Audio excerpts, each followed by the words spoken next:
Hey, what's up, everybody? This is Brabadab. We just stopped a little bit ago to get some food. We've kind of digested a little bit, and now we are going to continue with the next video, and we're going to go over toxic relationships.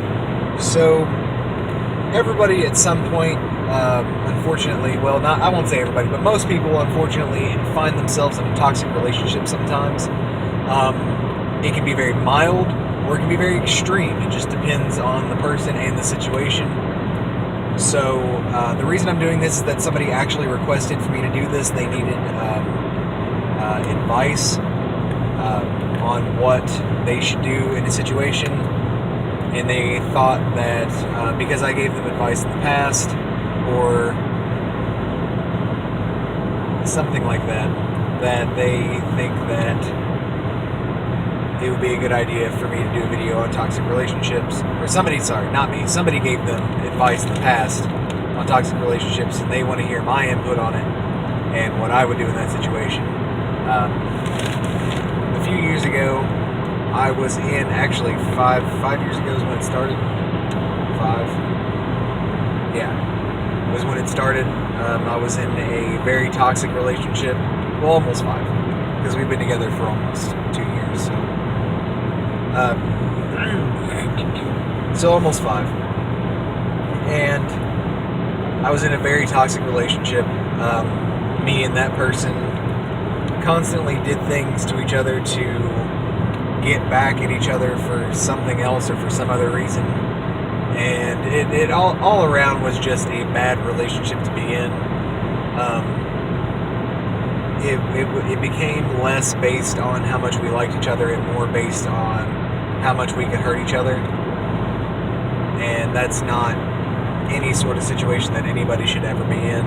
And I stayed with that person for 3 years because I didn't know what else to do. They had convinced me that I was not going to be good enough for anybody else, and that I was just not fit to be with anybody else because I was a horrible person. And I stayed because of that reason. And after me and her broke up, I did a lot of soul searching as far as what I want and what my needs are and what I want out of life.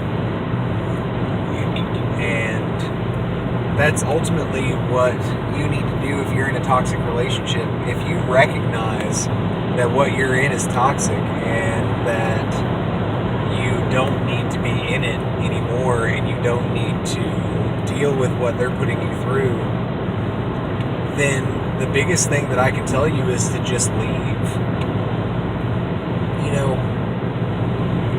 But the complicated thing about that is not to interrupt or anything. Oh, you're fine. Some of them were a lot more, like my mom, for instance.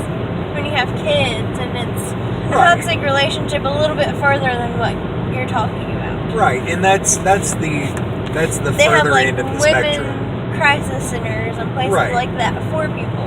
They do. They have those places, and if it's a situation where you have kids with that person, then the biggest thing I can tell you is, a question rather. Would you rather that person be around your kids, treating you the way they treat you, and then your kids growing up to see that and then thinking that that's okay and that's normal? Either they'll think it's okay and they do it to somebody else, or they'll think it's normal and just expect that out of a relationship. And you have to think about, whether you want to struggle with your kids and, try and find help, women's crisis center, single mom support, stuff like that, or keep around that person. Yes, they may be their biological parent, but that doesn't mean that they're the best parent for them,